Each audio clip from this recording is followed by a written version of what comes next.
بسم اللہ الرحمن الرحیم۔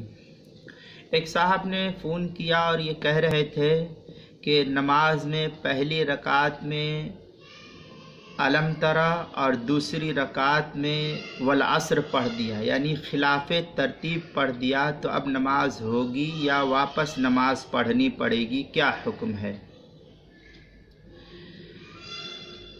جواب: قرآن مجید کی ترتیب بدل کر الٹا پڑھنا فقہا نے مکروہ لکھا ہے،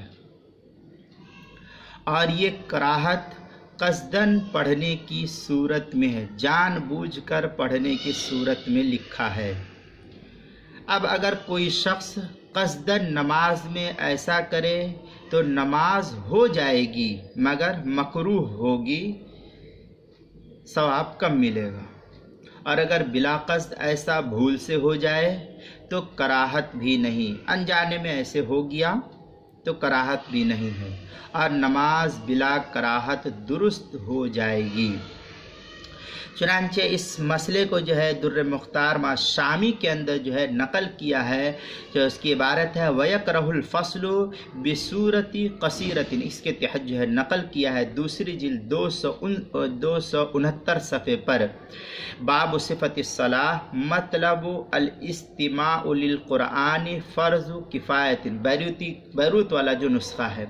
اسی طریقے سے فتاوی تاتار خانیہ کے اندر بھی اس کو نقل کیا، وَإِذَا قَرَأَ فِي رَكْعَةٍ سُورَةٍ وَفِي الْأُخْرَى سُورَةٍ، اس کے تحت لمبی عبارت نقل کی ہے، پہلی جلد 280 صفحے پر اس کو نقل کیا، فصل فی القراءۃ نوع آخر کے تحت۔ البحر الرائق کے اندر بھی اس کو نقل کیا ہے، دوسری جلد صفحہ نمبر 57 پر البحر الرائق کی عبارت وَمِنْهَا أَن يَقْرَأُ فِي رَكْعَةٍ أُخْرَى سُورَةٌ، اس کے تحت نقل کیا ہے باب ما يفسد الصلاۃ وما يكره فيها۔ کفایت المفتی تیسری جلد صفحہ نمبر 452 پر بھی اس کو نقل کیا ہے، اور اردو کتاب ایک اور المسائل المہمہ فیما ابتلت بہ العامہ، اس کی 5ویں جلد صفحہ نمبر 101 پر اس کو نقل کیا ہے۔ عنوان ہے نماز میں قرآن مجید کی ترتیب بدل کر پڑھنا، مسئلہ نمبر 60۔